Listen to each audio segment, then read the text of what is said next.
साथियों, कभी कभी ऐसा नहीं होता कि हम किसी अपने संबंधी को, फ्रेंड को या किसी को भी स्वप्न में देखते हैं और जो स्वप्न में देखते हैं कुछ वैसा ही उस व्यक्ति के साथ हो जाता है। कभी महसूस किया आपने भी? उसी की बात करती हूँ। नमस्कार, जय साईं राम। आपके साईं आंटी आपके बीच में आज इसी विषय पर बात करती हूँ। कहते हैं कि दिल को दिल से राहत। दिल जो है जब किसी से बहुत अधिक मिला हुआ होता है तो एक दूसरे के दुख सुख का अंदाज हो जाता है। कुछ ऐसा भी मुझे महसूस हो रहा है कि एक साईं परिवार की बिटिया है सुयशी। अब वो काफ़ी अटैच्ड है मुझसे, साईं भक्त है बहुत अच्छी।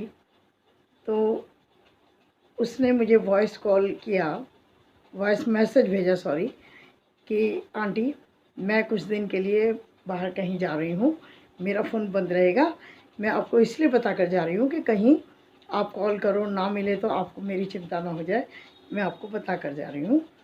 लेकिन आंटी मुझे एक चिंता हो रही है कि मैंने सपने में देखा कि आप बहुत बीमार हैं, बहुत बुरी हालत में हैं, ना उठ पा रही हैं, ना चल पा रही हैं, बिस्तर पर ख़राब हालत में हैं और हम सब लोग बहुत चिंता में हैं। और थोड़ी देर बाद फिर मतलब मैंने ऊदी और जल मिला करके आपको पिलाया और उस ऊदी जल से आप ठीक हो गई। ये मैंने स्वप्न देखा। आंटी आप ठीक तो है ना?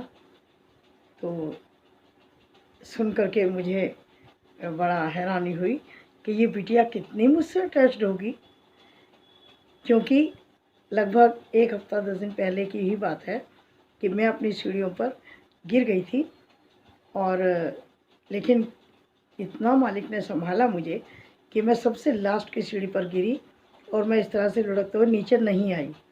मेरे हाथ में भोग की थाली थी जो मैं अपने नीचे के मंदिर से लेकर हर रोज़ आती हूँ। वो थाली मेरे हाथ से छूट गई और मेरा पर्स भी गिर गया और मैं भी उस लास्ट सीढ़ी पर बैठी की बैठी ही रह गई।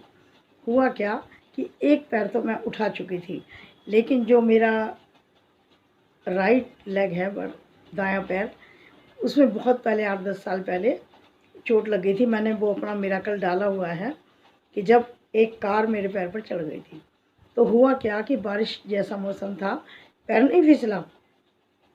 लेकिन जब ये नमी वाला मौसम होता है ना तो पुरानी जो चोट है वो उखड़ जाती हैं। आपको पता होता है, पता है आपको, सुना होगा आपने कि पुरानी चोटें उखड़ जाती हैं। तो मैंने अपना लेफ़्ट पैर तो ऊपर कर दिया, राइट पैर जिसमें बहुत पहले चोट लगी थी वो मेरा जल्दी से नहीं उठ पाया और मैं आगे बढ़ गई तो बैलेंस ख़राब हो गया, उससे मैं गिर गई। लेकिन देखिए ना, गिर गई तो कोई बात नहीं, बचाव कितना हुआ कि मैं लास्ट सीढ़ी से नीचे नहीं आई, सामान बिखर गया, कोई बात नहीं। और क्या हुआ कि मेरी जो ये राइट हैंड की ये उंगलियां देखिए, अभी स्वेलिंग आपको लास्ट में दिख रही होगी, ये इस तरह एल शेप में बन गई। यानी ये जो 2 पोरे थे ना, ये इधर आ गए। मेरी ये लास्ट उंगली इस कंडीशन में आ गई, एल शेप पकड़ गई। और मैं बहुत ज़ोर से डर गई कि अरे अब ये तो उंगली बिल्कुल यहाँ से मुड़ के यहाँ आ गई। समझ गए ना आप? इस तरह से, मतलब ये जो 2 पोरे थे ना, ये यहाँ आ गए और मेरी उंगली बिल्कुल ऐसे और ऐसे आकार में आ गई, एल आकार में। अब मैं डर गई, लेकिन भगवान का शुक्र था कि मेरा बड़ा बेटा उस समय घर में था। मैं दौड़कर उसके पास गई कि भाई देख क्या हुआ। तो एक बार को तो वो भी थोड़ा सा विचलित सा हो गया, क्योंकि ऐसे और ऐसे हो गई थी उंगली बिल्कुल। अब उसने कहा कोई बात नहीं, कोई बात नहीं, घबराओ नहीं। और उसने एकदम मेरी इस उंगली को ऐसे किया और ऐसे खींच के सीधा कर दिया, तो ये उंगली मेरी सीधी हो गई। लेकिन शाम तक होते होते ये इतनी मोटी, बहुत मोटी, देखिए अभी दिखा रही हूँ आप कि अभी ये आपको स्वेलिंग दिख रही होगी, है ना? देखो ये कितनी स्वेलिंग है। तो काफ़ी स्वेलिंग हो गई, तो मुझे लगा कि हड्डी इसकी गड़बड़ हो गई। तो मैं पास में गई मेडिकल स्टोर पर और मैंने उसको बताया। उसने कहा आंटी हाथ की हालत देखकर तो लग रहा है कि एक्सरा कराना पड़ेगा। तो लेकिन किस्मत है आपकी, मेरे से 2 दिन की दवाई ले जाओ और आराम हो गया तो ठीक है, नहीं तो फिर डॉक्टर के पास एक्सरा कराना पड़ेगा। उसने मुझे 2 दिन की दवाई दी साथियों, और 2 दिन की दवाई में ये मेरी उंगली थोड़ी सी दर्द भी कम हो गया और स्वेलिंग भी कम हो गई। फिर मैं उसके बाद दोबारा गई, मैंने कहा अब देखो बेटा, तो बोला कि हाँ आंटी लग रहा है एक्सरे की ज़रूरत नहीं है, 2 दिन की दवाई और ले लो। मैंने 4 दिन की दवाई खा ली। तो अब साथियों ये है कि थोड़ी अभी स्वेलिंग रह गई है और दर्द भी है। अब उन्होंने कहा कि आपको दवाई नहीं खानी, इसको नमक के गर्म पानी में डिप करते रहो बस। आज एक फ्रेंड ने कहा थोड़ी आंटी हल्दी मान लो। मतलब मैं आपको ये बता रही हूँ कि मेरे साथ ये वाली प्रॉब्लम चल रही थी और मैं सच में ही उदी का पानी पी रही हूँ। तो ये चीज़ उस बिटिया को पटना में रहती है और उसको सपने में पता लग गया। तो जब उसने वॉइस मैसेज में मुझे ये बात कही तो मैंने भी वॉइस मैसेज पे उसको बताया कि हाँ बिटिया, शायद कुछ हद तक आपको ठीक लगा, क्योंकि इस तरह मैं गिर गई थी और इस तरह मुझे लग गई थी। तो बोली आंटी देखिए हमें आपकी बहुत चिंता हो रही है, अब भी आप अपना प्लीज़ ध्यान रखिएगा। मैंने कहा नहीं बेटा, बाबा जी हैं और मैं उदी जल ले रही हूँ और ठीक हो जाएगा, कोई बात नहीं, थोड़ा बहुत रह गया। और मैं अभी आपको उस बिटिया की जो मैसेज आया था मेरे पास, स्वप्न का भी देखती हूँ, अगर डिलीट नहीं हुआ होगा तो मैं इसमें ऐड करूँगी। तो साथियों, दिल से दिल को राहत कैसे होती है, कैसे हम लोग इतनी इतनी दूर से हमारे दिल के तार बेतार मिले होते हैं। होता है वैसे, ऐसा अक्सर हो जाता है। तो मुझे लगा कि ये बिटिया कितनी अटैच्ड है मुझसे, और है भी।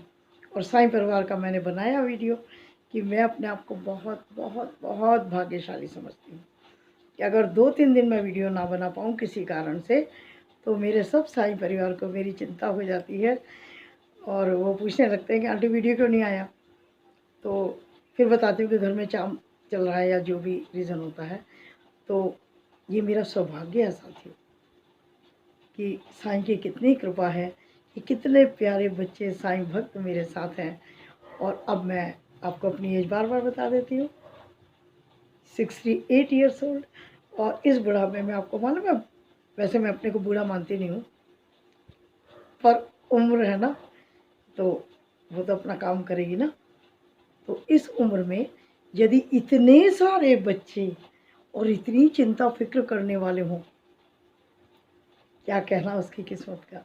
और ये सब मैं अपने बाबा को देती हूँ श्रेय कि इसमें मेरा कोई योगदान नहीं है, मैं तो जैसी हूँ ऐसी हूँ। लेकिन बाबा ने मुझे बच्चे आप जैसे इतने अच्छे दिए हैं, घर परिवार भी और ये साईं परिवार भी, कि सब मेरी चिंता करते हैं। और साथियों सच बता रही हूँ, जिसकी चिंता करने वाले लोग हैं वो बहुत भाग्यशाली है कि जिसके विषय में चिंता करते हैं सब, है ना। तो आपका बहुत बहुत धन्यवाद। और सुयशी, अपने इस प्यार को बनाए रखना बिटिया, और आपके जैसे सारे बच्चे मुझे बहुत प्यार करते हैं। तो अभी मैं देखती हूँ, उसको लगाऊंगी ऑडियो को, और अगर बाय दी वे मैंने डिलीट कर दी होगी तो सॉरी, लेकिन जो मैंने बोला वो बिल्कुल ठीक और सच बोला है। ठीक है, अगर आप नए हैं तो पहले साईं आंटी चैनल को विज़िट कर लीजिएगा। साईं आंटी हूँ मैं, और साईं आंटी ही मेरे चैनल का नाम भी है। सॉरी मैंने गलत बोला, मेरा चैनल आपका है ना। तो आप उसको सुनिएगा, ऑल इन वन है, बहुत सारी चीज़ें आपको उसमें मिलेंगी। तो यदि आपको पसंद आए तो सब्सक्राइब, लाइक एंड शेयर वो तो आप कर ही देंगे। तो बहुत जल्द मिलती हूँ। जय साईं राम, ख्याल रखिएगा, खुश रहिएगा और जय साईं राम कहते रहिएगा। ठीक है, बहुत जल्द मिलती हूँ मैं। साथियों, मैं आपसे अभी बोल रही थी कि सुयशी की जो वॉइस मैसेज है वो मैं इसमें ऐड करूँगी वीडियो में, ताकि आप उसी की आवाज़ में सुन सकें। लेकिन सॉरी, मुझे वो करना नहीं आ रहा है। मैंने डिलीट तो अभी नहीं किया है, लेकिन मुझे वो ऐड करना नहीं आ रहा है, सॉरी। लेकिन बात बिल्कुल सही है, सुयशी भी सुन रही होगी तो कंफर्म करेगी इस बात को। और बाकी सच्चाई तो मैंने बताई है आप।